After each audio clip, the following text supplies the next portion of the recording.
Hey, this is Red. So this year I played a lot of games and I completed a lot of games, and I actually had a lot of fun this year in gaming. So I kind of just want to go over some of the completions I did and like the top 10 that I thought were the best and that I had the most fun with. And I really hope you enjoy watching. So thank you for watching. So my first choice is Guardians of the Galaxy, and this game I was really hyped for. I bought it day one. I tried to wait, but Star-Lord means so much to me. Like the way he listens to music while he fights, the soundtrack in the game. I've loved the Guardians since I first saw the movie. Like I don't care for the Avengers, which I know is probably shocking, but I love the Guardians of the Galaxy. And this game is amazing. It's like 20 hours. I followed the collectibles guide. The soundtrack in the game is really good. If you play it on the Series X, you can put it on performance, and it's 60 FPS. The gunplay is really good. It's basically a third-person shooter adventure game, but like I said, the soundtrack is good. 60 FPS. The achievements are really easy too. You want to get the collectibles in one go, but you can chapter select if you miss a random achievement. But the story was fantastic. I think this is my favorite version of the Guardians, honestly. So the next completion this year that I did that I liked was Fallout New Vegas. No, I was only missing one achievement. I had the 3-star any Gunrunner's Arsenal challenge. It's like one of the DLCs. I've had the base game done. I was just dreading this achievement, but the game's really good. I just had to go in. I had a save. Well, I didn't even know I had it. I had a save, and I had to kill, I think it's like 10 death claws with a pistol, which if you do this, I tried using a video where they go and set up a fight in the arena. Just go to Gunrunners, buy the anti-material. It's like a sniper rifle, and it will shred them. You can drop them down to almost no health and finish them with a pistol. And I went to the scrapyard, and there was enough there for the challenge. And then you have to kill, I think it's 10 robots with the melee weapon, and you can just keep waiting and killing them. So this one is stupid easy. And 10 named Caesar's Legion. This one took me a while. I used every stim pack I had. I was too under leveled, but I didn't. I just wanted to get it done. I would definitely suggest leveling a bit more than I had. But the game is so good. I want to play it again, even though I have all the achievements. But I really recommend playing it. The story's fun.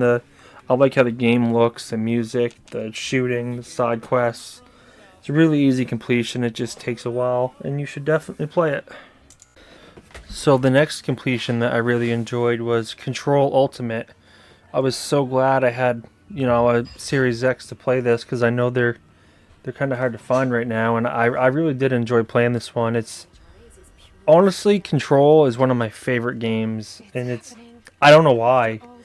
I enjoy it a lot. And playing it on my Series X, it's 60 FPS, so it plays well. It plays really well. The only thing I don't like about the game is the map is really hard to navigate. But you can use assists, like one-shot kills, no damage, stuff like that. So it's really not hard. But I played the Xbox One version without it. And you can play the game on the Xbox One, Series X, and the Windows. So I do recommend you play at least one version without the assist, because I did the one version. And I did the PC version this year too. But the DLC was really good. Alan Wake's in one of them. But it might be one of my top 5 games, at least top 10. I just really enjoyed the game. So the next completion that I really enjoyed, and honestly kind of shocked me that I even completed it, was I hope I'm saying this right, Wolfenstein Old Blood.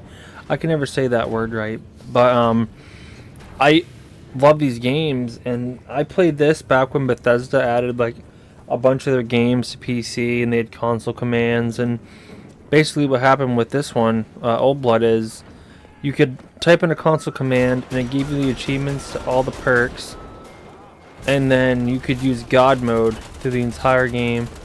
So basically you just had to get collectibles You had to go through the game. You could use God mode. Couldn't even die. Just pick up the collectibles.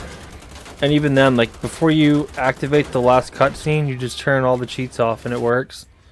But I also had to do the challenge maps. And you can't use the console commands for those at all. So it's literally just you playing. And I did it. I was able to do it. And I actually thought it was really fun. I did it keyboard and mouse and loved it. I liked it so much, I went to Xbox and I did that one too. And I think you have to do it on the hardest difficulty. I think. Just checking here.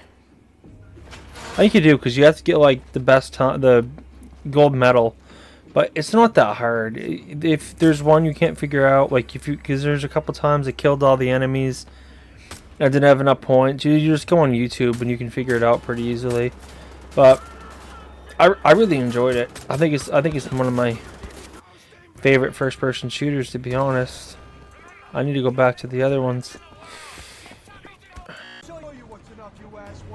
So the next game is one I never thought I'd finish, and that's Splinter Cell Conviction. I ran through the co-op stuff with a friend. We even did the DLC. It was actually really fun.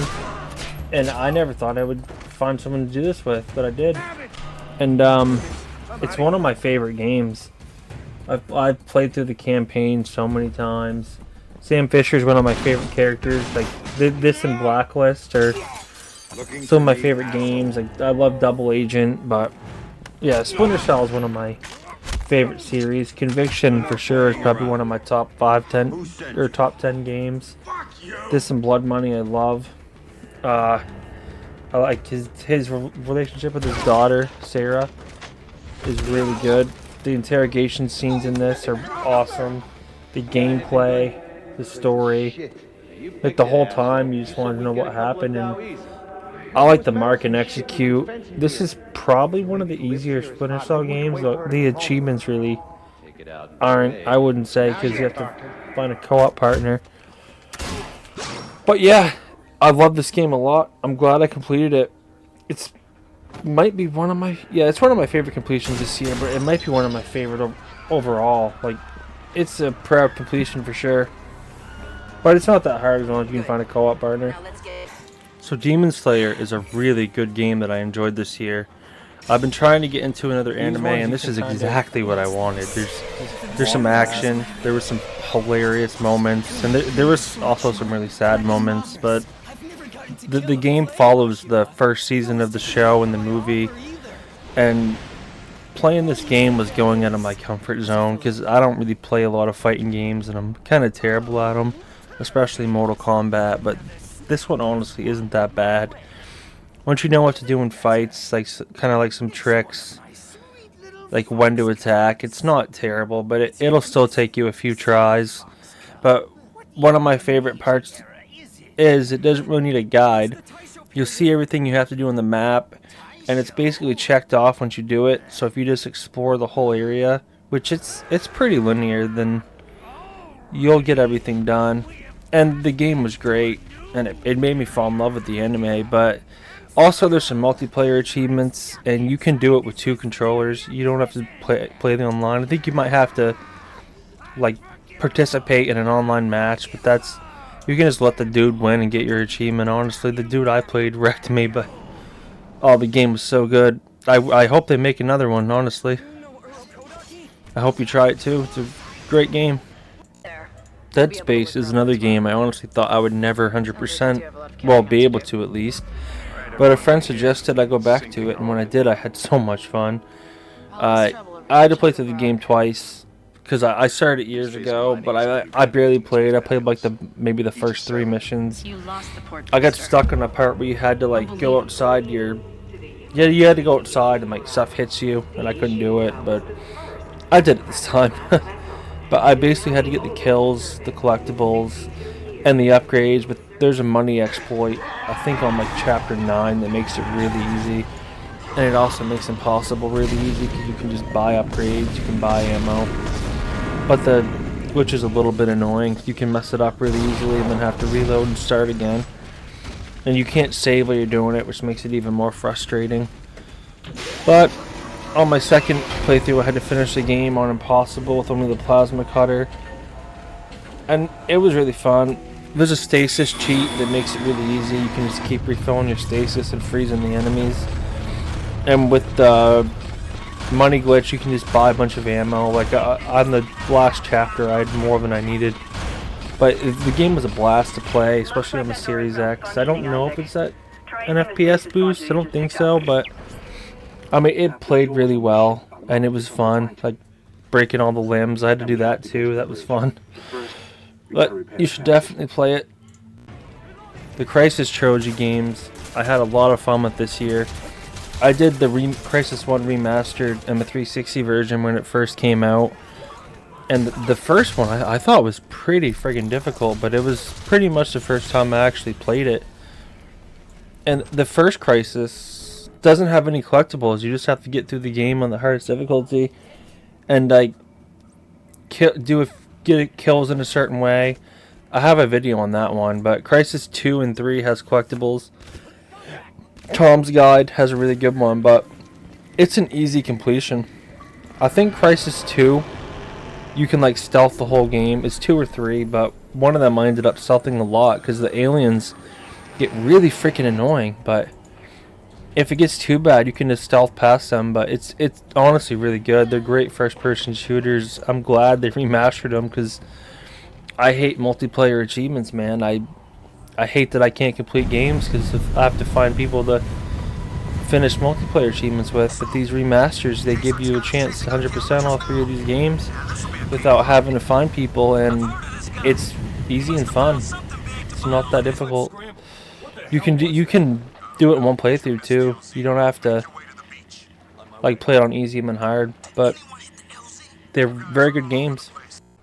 Grand Theft Auto Vice City is a game I have wanted to complete for a long time. I had to wait though for it to launch on Xbox with freaking achievements because we haven't had it. And it sucks that we haven't had these games, but I was excited when they announced it. I tried to hold off buying it, but I ended up buying it day one.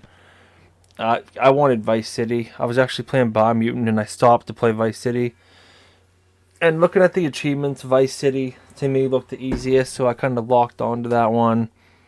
And I figured it shouldn't be too bad. It's been on PlayStation. It's like the same list. There's tons of guides and tips. There was 2 achievements that were unobtainable when it came out, but I figured it'd be fixed, and they required a new playthrough anyway, so I wasn't too worried. I was a little bit heartbroken because I really wanted to complete it. But the characters in the game too, they've been criticized. People say they look too cartoony, they look dumb, but I saw a screenshot from Maca91 and it got me excited for the game. I thought they looked cool. I put 70 hours nearly into this game. I never got bored.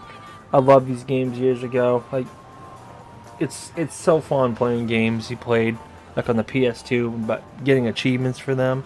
Like it just gives me so much more motivation to do all this like side stuff personally. And like the driving in this one is so much smoother in my opinion. Being able to lock on to enemies helps. They added the weapon wheel from GTA 5, which is so good because I remember playing these games years ago. You'd pass a gun and then you'd have to scroll through them all again, and that sucked. But it's really not a hard completion. Most of the achievements are tied to the 100% achievement, which I really loved. I love when they do that with achievements. There's also some missables to look out for, which are not bad. There's guides on TA. I think PowerPix has a kind of like a look over guide to look at the achievements. Yeah, honestly, I thought it was a fun completion. I hope more people get it. The only thing to me that was kind of annoying was the stunt jumps, but I honestly really enjoyed it. So Tomb Raider Definitive Edition is again another completion I never expected to get.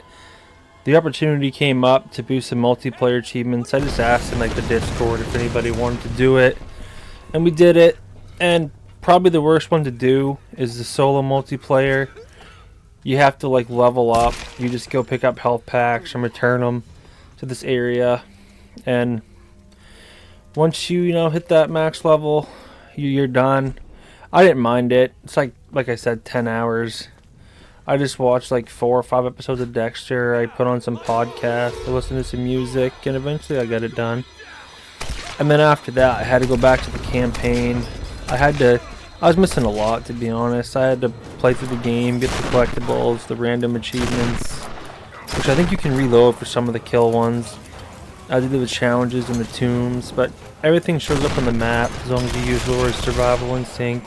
It'll like mark stuff on the map, show you where stuff is. You don't really need a guide. It was a great experience, especially on my Series X with FPS boost. I messed up the Chatterbox achievement and I had to do it again really quick. I had a quick playthrough for it. But it was freaking awesome. I love the game and you should really play it too if you can get someone to help you boost those achievements.